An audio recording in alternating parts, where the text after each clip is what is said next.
कि पहले गाली करिबेनी आखिरे लुह देबे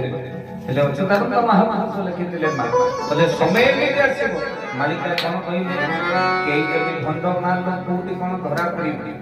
बाबाजी मान लोक सीधा पड़ कहिबे है सब बाबा गुडा इरे ये किए कुआडे गला समस्त गोटे ना बड़ा कोन बसे बुझो हैं साधु निंदा माल नरके भो सेते पई मा केबे बाबाजी कृष्ण को निंदा करिबे शास्त्र पहले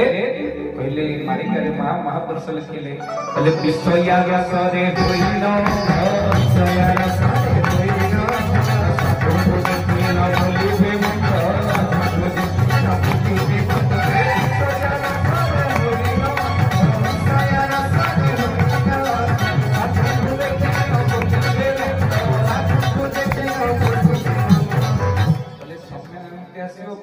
मंत्र अंध होई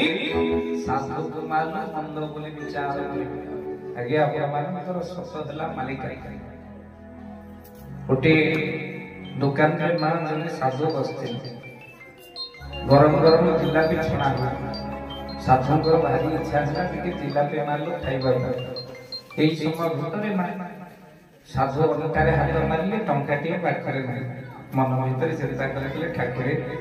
हे सत्यनार स्वामी तो इच्छा पाखरे तो टंकाटी नहीं जिलापी खाइबा को इच्छा अब प्रभु मारलो केड़े तो यार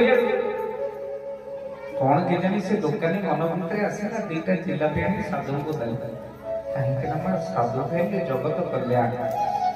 जागारे परिनी वैष्णव पाप अधिक तार खाई जेते संपद जागारे साधु संत ब्राह्मण वैष्णव को पाद पड़े ना ता कार टंका पैसा थाई दे कि मा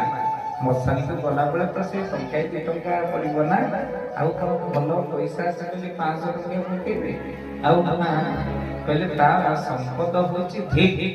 ई समय भीतर आपण मानक साधु को हाथ जोड़ी कहले कहले आगे आपण जिला पे खान त मु पैसा सारे आपण को देनी आपण आनंद रे टिके खान साधु बड़ा आनंद होइल कहले प्रभु केड़े दयालु जिला पे खाइबे को लागे खाई सल्ला परे मा जग के पानी धरै देले दुकानी के भीतर आके बेसी में हाथ धोई दियो साधु जतबे भीतर को गले सेतबे बुढ़ा लोक हाथ धोउची मा ई समय हाथ खसी पड़िला जतबे जग खसी पड़िला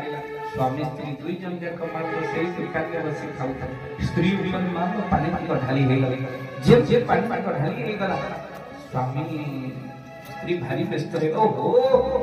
ये सब सारी माने तुम बुढ़ा पानी भरी पर कई लुगा पटा सब दाहे गले मां स्वामी उठिला जेमति स्त्री कष्ट गोटे सख्त